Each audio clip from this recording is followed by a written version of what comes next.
Back in 1979, Hanna-Barbera attempted to capitalize on the success of its Saturday morning cartoon series based on the Justice League of America. The company, most well known for creating beloved cartoons, attempted to translate some of DC Comics' most popular heroes and villains into the realm of live-action TV. Ladies and gentlemen, the superheroes!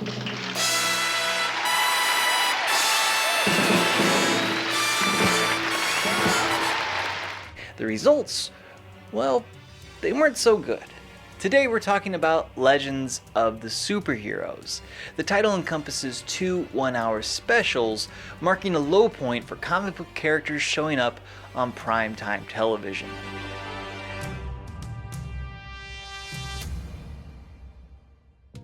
The first special aired on January 18, 1979, preempting Jack Webb's Project UFO on NBC. Yeah, the guy from Dragnet made a show about aliens. These are unidentified flying objects. Anyway, the opening credits promise that we're in for a tremendous hour of television with a cast of exciting superheroes. There's Captain Marvel, Green Lantern, Hawkman, the Huntress, Flash, Black Canary, a Robin that does flips, and the beloved Adam West as Batman. Sorry Superman and Wonder Woman fans, both of those characters were left out. A month earlier, Christopher Reeve rose to fame in Richard Donner's hugely popular origin film about the Man of Steel. Easy, miss. I've got you. You've got me!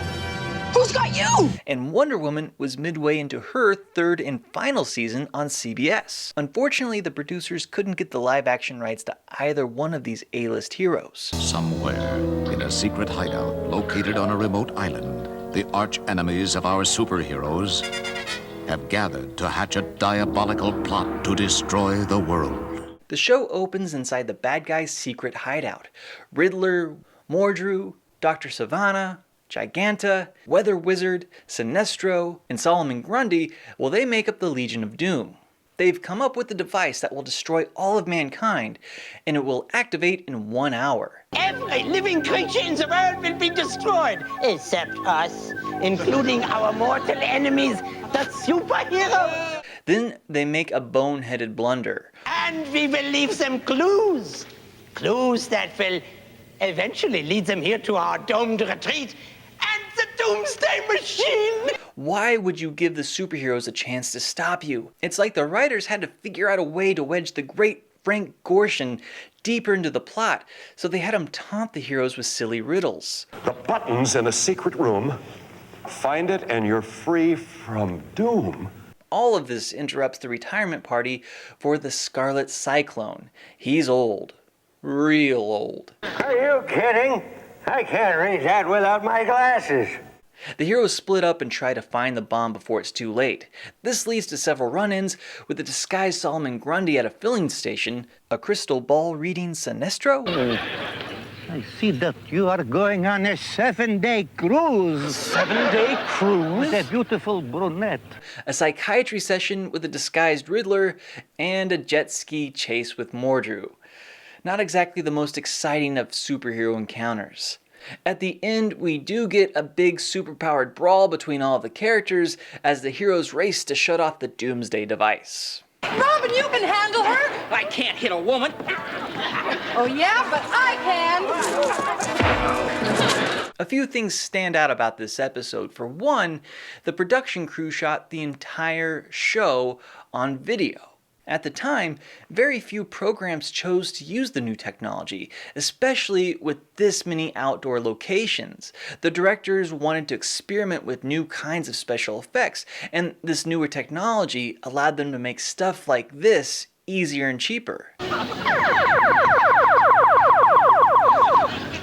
This special also had some legitimately funny moments, especially from Marsha Warfield. You may remember her as Roz on Night Court. Here she plays a woman in a phone booth who gives her friend on the other end of the line a play-by-play of all the craziness that goes down at the gas station. Alex, here's the latest. Remember the guy, the ugly guy? The one with the hat? Yeah, well now, the one that had the guy with the wings. Well now he's got the girl with the big mouth. Considering how much of this episode had me audibly groaning after almost every lame joke,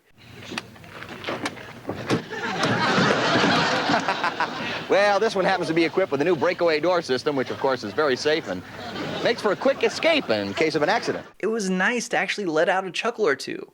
You might also notice that Batman's cowl looks different. Apparently the original seamstress who created the first cowl for the 1966 version of Batman had to remake it from memory. Thus it fit Adam West's head differently and featured different markings than the original mask.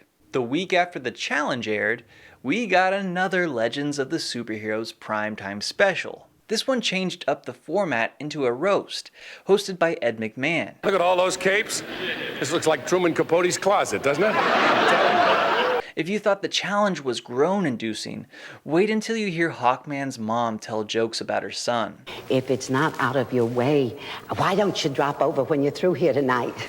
But give me a call first. I want to put fresh newspapers on your bed. All right, sweetheart? The show was broken up into different sets of stand-up routines and silly skits. We got to meet a new urban superhero named Ghetto Man. Now, I don't want you to think I'm the only black superhero. We got lots of them.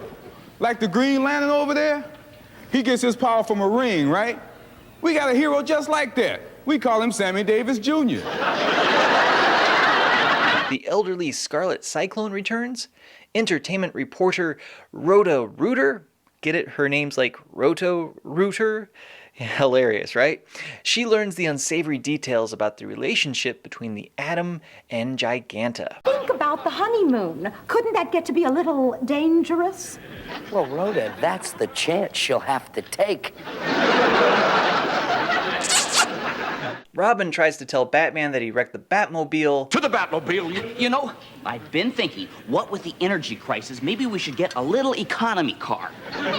Economy car. Well, I think you're starting to get the idea. None of this is very funny. Apparently, no one else thought it was funny either. Both primetime specials bombed in the ratings. The challenge was the second least watched program of the week, tying for 58th out of 59 shows. Ironically, the first Captain America TV movie that aired on CBS did much better earlier in the week, coming in at 29th. The roast also ranked second to last for the week, just narrowly beating out an exciting CBS News special about iron. Thus, we never got any more live-action superhero specials from Hanna-Barbera. Maybe the sex appeal of watching a 34-year-old Burt Ward running around in his Robin outfit with shaved legs couldn't overcome the terrible jokes. I bet NBC regretted preempting 2 weeks of Project UFO for this. They went that way! Thank you, sir. Have a nice day. While the jokes mostly fell flat, the costumes looked cheesy and you could call the production values experimental at best. We need to remember these two live-action superhero specials from the 70s. They're reminders of what happens when you don't respect the material you adapt.